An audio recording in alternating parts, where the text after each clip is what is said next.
Hello friend, I am Mrinal. Welcome back to my YouTube channel. আশা করছি তোমরা সবাই খুব ভালো আছো এবং মন দিয়ে পড়াশুনো করছো। WBCS 2021-এর মেন্সের মার্কস কিছুদিন আগেই পাবলিশ হয়েছে। শুধু মেন্স নয়, প্রিলিমস, মেন্স, ইন্টারভিউ প্রত্যেকটা টিয়ারেরই মার্কস পাবলিশ করেছে। তো এটা নিঃসন্দেহে একটা সাধুবাদ জানানোর মতো উদ্যোগ। আমরা অনেক দিন আগে থেকেই পিএসসির কাছে এই ডিমান্ডটা করতাম যে আমাদের একটা ফাইনাল অ্যান্সার কী বা ফাইনাল মার্কস পাবলিশ করা হোক, যেখান থেকে আমরা আমাদের উইকনেসটা জানতে পারি, সেখানে কাজ করতে পারি। মানে যেখানে এত নম্বরের পরীক্ষা হচ্ছে, ডেসক্রিপটিভ পেপার হচ্ছে, সেখানে জানানো উচিত। প্রত্যেকটা কনস্টিটিউশনাল সংস্থায় যদি না এতটা বেসিক ট্রান্সপারেন্সি রাখতে পারে, সেটা কিন্তু আমাদের জন্য খুব চাপ হয়ে যায়। তো সেই জায়গায় পিএসসি শেষ পর্যন্ত আমাদের আর্তনাদ শুনেছে এবং এই WBCS 2021 থেকে এই প্রথাটা যদি চালু থাকে, কন্টিনিউটি রাখে পিএসসি, তাহলে কিন্তু নিঃসন্দেহে এটা একটা সাধুবাদ জানানোর মতোই উদ্যোগ। তো সেখানে আমি WBCS 2021-এর মেন্স দিয়েছিলাম। খুব কাছে গিয়েও হচ্ছে, আবার ফিরে আসতে হয়েছে। তো কতটা কাছে গিয়ে ফিরে এসছে সেটা দেখে নেবো, প্লাস কত পেলে এক্স্যাক্টলি তুমি সিলেকশান পর্যন্ত যাবে সেটাও দেখে নেব। ঠিক আছে, আমার ভুল থেকে তোমরা কিছু শিখলে সেখানে আমার মনে হয় আমি নিজেকে ধন্য মনে করব। আর আমি যে ভুলটা করেছি তোমরা সেই ভুলটা করো না, সেটাও একটা দেখানোর জন্য আমার ভিডিওটা। তো আমি এখন এনটিপিসিতে জব করি, তোমরা জানো। আগে পোস্টাল অ্যাসিস্ট্যান্টে জব করতাম। আর এবার WBCS 2023-এ আমি মেন্স দিয়েছি, সেখানে অ্যাপ্রক্স স্কোর 550। আমি অফিসিয়াল অ্যান্সার কি মিলিয়ে তোমাদের সাথে শেয়ার করব বা একটা কাট অফ অ্যানালিসিস ভিডিও করব। আর CGL 24-এর টিয়ার ওয়ানে আমার র স্কোর 152.5। তো যাই হোক, এবার একটু প্রথমে WBCS 2020 রেফারেন্স নেব। দেখো, WBCS 2020-তে আমি এটা গ্রুপ সির কথা বলছি। গ্রুপ এবির জন্য তোমরা মোরলেস ধরতে পারো WBCS 2021-এ গ্যাপ ছিল 160-এর মতো, আর WBCS 2020-তে গ্যাপ ছিল 210-এর মতো। তো তোমরা মোরলেস ধরতে পারো যে গ্রুপ সিতে যা কাটা হবে তার সাথে 200 অ্যাড করলে বা 200 পেলে তুমি 200 পেলে তুমি গ্রুপ এবির জন্য ডাক পাবে। ঠিক আছে, তো ভ্যাকেন্সি কেমন ছিল গ্রুপ সিতে? গ্রুপ সিতে ভ্যাকেন্সি ছিল 217, আর ইউআরে ভ্যাকেন্সি ছিল 111। সেখানে পিটির জন্য কাট অফ হয়েছিল 726, আর তোমরা রেসপেক্টিভ ক্যাটাগরিতে মোটামুটি এরকমভাবে নেমেছিল। এসসিতে 612 কাট অফ হয়েছিল। আমি এক্সপেক্ট করেছিলাম যে আমার MCQতে মোটামুটি 530 ছিল, আমি ধরলাম পিএসসি অ্যান্সার কিতে 525 হয়ে গেছে। তো এটা যেহেতু এখন WBCS 2020-তে যেহেতু ফাইনাল মার্কস পাবলিশ করেনি, তো অনুমান করা ছাড়ার উপায় নেই। আর ডেসক্রিপটিভে 220 পেয়েছিলাম, তো সেখানে টোটাল 745 পেয়েছিলাম, যেখানে আমি মোটামুটি একটা 20 নম্বর মতো লিড রেখেছিলাম। আর আমার পিটিও খুব ভালো গিয়েছিল। আমি পিটিতে ভেবেছিলাম 100-র মতো স্কোর করব। এবার প্রবলেমটা কী হয়েছে, যে এখানে কাট অফ হয়েছে ইউআরে কাট অফ হয়েছে 856, যেখানে মোটামুটি আমি আমার হিসেব মতো মোটামুটি 5 থেকে 10 নম্বরের মতো আমি ল্যাগ করেছি, তার জন্য আমার সিলেকশান হয়নি। বাট WBCS 2021 দেওয়ার পর আমার মনে হয়েছিল যদি এই ভ্যাকেন্সি থাকে আমি সিলেকশান পাবো। ঠিক আছে, বাট ভ্যাকেন্সিটা কতটা ইম্পর্ট্যান্ট ফ্যাক্টর সেটা তোমরা হয়তো বুঝতে পারবে। আমি এর পরের স্লাইডে দেখাচ্ছি যে তুমি হয়তো ভালো পরীক্ষা দিয়েছো, তুমি আগের বছর থেকে এবছর ভালো পরীক্ষা দিলেও কিন্তু সিলেকশানের চান্স নেই। মানে সিলেকশান চান্স 100% বলাই যায় না যে আমার সিলেকশান হবে। সেখানে ভ্যাকেন্সি কতটা থাকবে সেটা সবথেকে বেশি ইম্পর্ট্যান্ট। WBCS 2021-এ কিন্তু ডেসক্রিপটিভ পেপার একটু টাফ ছিল, আর সেখানে WBCS 20-র থেকে একটু টাফার সাইডে ছিল কোশ্চেন পেপারটা। তো সেই জায়গায় আমরা অনুমান করেছিলাম যে হয়তো WBCS 20-তে যদি 726 কাট অফ যায়, সেখানে হয়তো 720 বা 715 মতো কাট অফ যাবে। বাট ভ্যাকেন্সিটা কমার জন্য 736 কাট অফ গিয়েছিল। এই দেখো, ভ্যাকেন্সি তোমার গ্রুপ সিতে কাট অফ গিয়েছিল 736 জেনারেলে, মানে পিটির জন্য ডাক পেয়েছিল। আর ভ্যাকেন্সি ছিল যেখানে 2020-তে ছিল 111, সেখানে 2021-এ মাত্র 59টা ভ্যাকেন্সি, বা রেসপেক্টিভ ক্যাটাগরিতে সেইভাবেই কমেছে। তো ভ্যাকেন্সিটা কতটা ক্রুশিয়াল রোল প্লে করে সেটা তোমরা বুঝতে পারছো। মানে কেউ ডব্লিউবিসিএস 2020-তে ইন্টারভিউতে যারা ডাক পেয়েছিল তাদেরকে ফাইনাল সিলেকশানের জন্য অলমোস্ট পিটিতে 130 স্কোর করতে হয়েছিল, মানে যারা মাথায় মাথায় পাস করেছিল। বাট ডব্লিউবিসিএস 2021-এ 736 আর 839 ফাইনাল কাটা হয়েছিল। দেখো 839, মানে 103 কেউ যদি পিটিতে পেতো সে কিন্তু সিলেকশান পেয়ে যেত, আর পিটিতে কিন্তু 103 অনেকেই পায়। তো এই জায়গায় যারা মাথায় মাথায়ও পাস করেছিল ডব্লিউবিসিএস 2021-এর মেন্সে, সেখানে কিন্তু তারাও সিলেকশান পেতে পারে এই জায়গায়। তো এটা একটা খুবই ইন্টারেস্টিং ব্যাপার।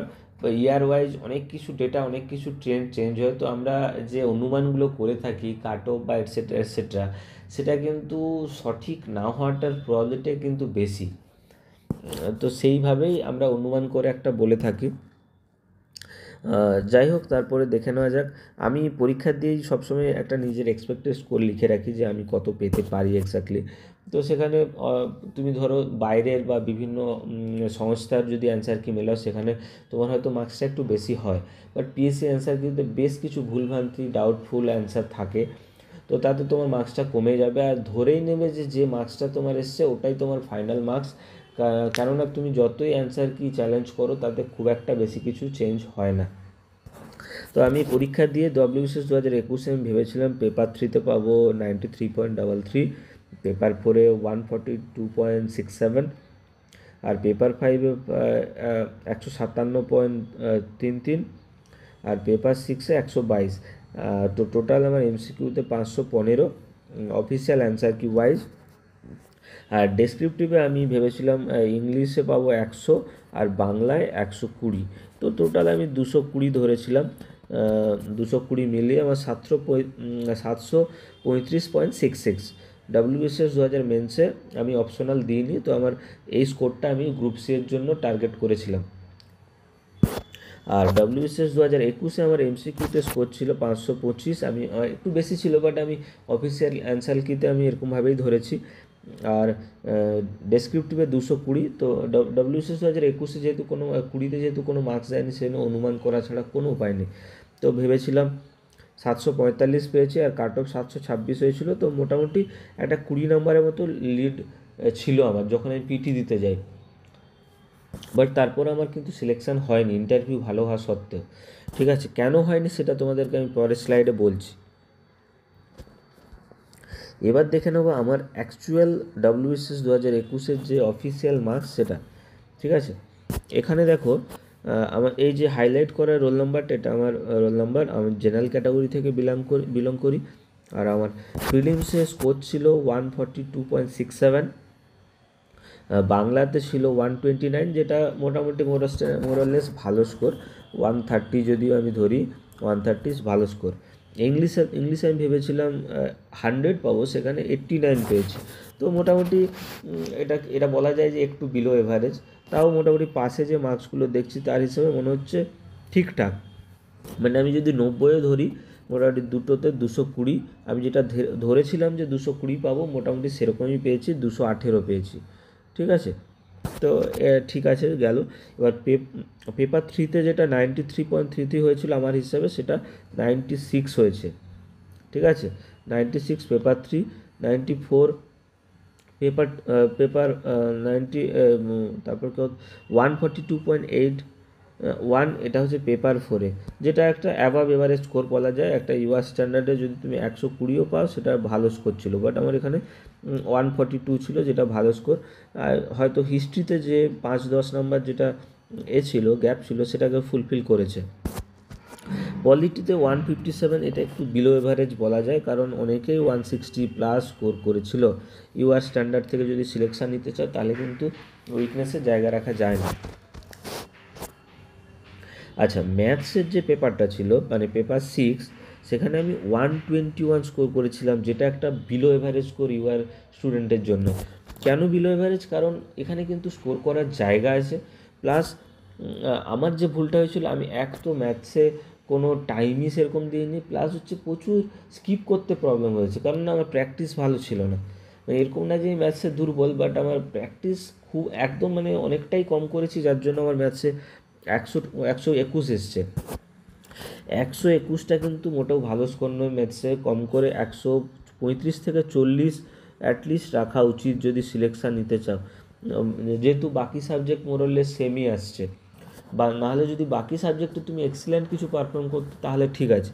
যেহেতু আমার বাংলা ইংলিশও একটা এভারেজ স্কোর এসছে, সেখানে আমাকে ম্যাথসে স্কোর করতে হবে, আদারওয়াইজ সিলেকশান ইউআর থেকে হবে না কিন্তু। তো এখানে যদি আমার কিছু রিজার্ভেশন থাকতো তাহলে হয়তো ডেফিনেটলি চান্স ছিল, বাট ইউআর স্ট্যান্ডার্ডে তোমাকে মোরললেস সবেই একটা ভালো স্কোর রাখতে হবে। তো আমার টোটাল ফাইনাল স্কোর হয়েছিল 735.62। আমি অপশনাল দিইনি, তো আমার এটাই ফাইনাল স্কোর দাঁড়িয়েছিল 735.62। আর গ্রুপ সিতে যেটা ইন্টারভিউতে ডাক পাওয়ার জন্য কল হয়েছিল 736.22, মানে আমি 0.59-এর জন্য কাট অফ ক্লিয়ার করিনি। যদি আর 0.59 যদি 1 নাম্বার বেশি পেতাম, ইন্টারভিউতে যদি 103 পেতাম, আমার কিন্তু সিলেকশানের চান্স ছিল। আর ইন্টারভিউতে 103 অনেকেই পায়, বা 100+ অনেকেই পায় আউট অফ 150। এই নাম্বারটা কিন্তু অ্যাচিভেবল। তো এটা কিন্তু খুব ইম্পর্টেন্ট, যে মানে অনেকেই হয়তো ভাবতে পারো যে পিটির কাট অফ ক্লিয়ার করলে কি সিলেকশান হতে পারে। ডেফিনেটলি হতে পারে, তুমি যে মার্কসগুলো দেওয়া আছে সেখানে দেখলেই বুঝতে পারবে। মানে সেই জন্য আমি সবসময় বলবো যে ম্যাথসে বা ডেসক্রিপটিভ পেপার এই দুটো কিন্তু খুব ইম্পর্ট্যান্ট। বাকি জায়গায় কিন্তু সবাই মোরলে সেম এভারেজ স্কোর করছে। ম্যাথসে যে ভালো স্কোর করছে আর বাংলা ইংলিশ বা অপশনালে যে ভালো স্কোর করছে, তার কিন্তু র্যাঙ্ক ডিসাইড হচ্ছে ওই সাবজেক্টগুলোতে। তো সবসময় মাথা রাখবে যে একটা মোটামুটি স্ট্যান্ডার্ড পেপারে বাংলাতে 120, ইংলিশে 110, এই স্কোরটা একটা টার্গেট রাখার। এর থেকেও বেশি পাওয়া যায়, বাট আমি ধরলাম তুমি সব সাবজেক্টে মোরললেস একটা এভারেজ স্কোর করবে, সেখানে কিন্তু এটা মানে পেতেই হবে মিনিমাম এটা। আর পেপার 3তে ধরে নাও এই বছরের যে পেপারটা ছিল তাতে 100 পাওয়াটা ঠিক আছে। 2023-এ অনেক ইজি পেপার হয়েছে, সেখানে অনেকেই 160+ পেয়েছে। বাট মোটামুটি 2021-এ যে পেপারটা হয়েছিল তাতে 100, আর পেপার 4-এ 130, আর পেপার 4-এ 160, আর পেপার 6-এ পেয়েছে, 6-এ পাওয়া উচিত 140। তো মোটামুটি ধরুন 300, 400, 530 এমসিকিউতে যার স্কোর ছিল, আর যে বাংলা ইংলিশে মোটামুটি একটা স্ট্যান্ডার্ড লিখে দিয়ে এসছে, সে কিন্তু আমার মতোই নাম্বারটা পেয়েছে। ঠিক আছে, তো সেই জায়গায় তোমাদেরকে বুঝে নিতে হবে যে কিভাবে কত স্কোর করলে তুমি ইন্টারভিউর জন্য ডাক পেতে পারো বা ফাইনাল সিলেকশানের জন্য কল পেতে পারো। ফাইনাল সিলেকশান শিওর করার জন্য তোমাকে এমসিকিউতে এভারেজ যদি স্কোর হয় 525, সেখানে তোমাকে কিন্তু 540+ স্কোর রাখতে হবে, প্রোভাইডেড দ্যাট তুমি ভালো বাংলা ইংলিশ লিখেছো, আর মোটামুটি পিটি একটা মডারেট থেকে ভালো বা মডারেট প্লাস একটা স্কোর রেখেছো। যদি এটা করতে পারো তাহলে কিন্তু তোমার সিলেকশানের চান্স খুব বেড়ে যাবে। আর যদি তুমি ভাবো যে তুমি মোটামুটি একটা এভারেজ স্কোর করেছো এমসিকিউতে 525, আর ডেসক্রিপটিভও এভারেজ লিখেছো, আর ইন্টারভিউও মোটামুটি একটা দিয়েছো, তাতে কিন্তু তুমি পিটির জন্য কল পেয়ে যাবে, কিন্তু ফাইনাল সিলেকশান কিন্তু ডাউটফুল হয়ে যাবে। সেটা কেন ডাউটফুল হয়ে যাবে? কারণ তোমাকে তখন ভ্যাকেন্সির ওপরে ডিপেন্ড করতে হবে। কারণ ভ্যাকেন্সি যদি একটু বেশি থাকে, মানে নর্মালি আগে যেরকম থাকতো যদি সেরকম থাকে, তাহলে কিন্তু এই কাট অফটা হিউজ চেঞ্জ হয়ে যাবে, সেখানে হয়তো 700 নিচেও নেমে যেতে পারে। বাট আমরা জানি না যে ভ্যাকেন্সি কত থাকবে, সেই জন্য কাট অফ অনুমান করাটা সত্যি ডিফিকাল্ট হয়ে যায়। ভ্যাকেন্সি যদি পিএসসি বলে দেয়, সেখানে কিন্তু আমাদের অনুমান করতেও সুবিধা হয়। যেমন শুনতে পাচ্ছি যে ডাব্লিউবিসিএস 2022-23 একটু ভালো ভ্যাকেন্সি থাকছে। ঠিক আছে, যদি তাই হয় তাহলে আমাদের জন্য নিঃসন্দেহে এটা একটা খুশির খবর। আর পিএসসি যে ট্রেনটা শুরু করলো, যেমন অ্যান্সার কি বা এই ফাইনাল মার্কস দিয়ে, এটা নিঃসন্দেহে মানে পিএসসিকে অসংখ্য ধন্যবাদ। আমরা আমাদের মার্কস দেখতে পেলাম, আমরা কোথায় আমাদের উইকনেস সেটাতে কাজ করতে পারছি, বা আমার নিজেদের মতো একটা স্ট্র্যাটেজাইজ করতে পারছি। তো যাই হোক, আশা করছি ভিডিওটা দেখে তোমাদের ভালো লাগবে। আর এরপরে আরও এরকম অনেক ভিডিও আসবে আমার চ্যানেলে। তোমরা আমার চ্যানেলের সাথে জুড়ে যেতে পারো, ভালো লাগলে একটা লাইক দিতে পারো। আজ তবে এখানে আসছি, খুব ভালো থেকো, টাটা।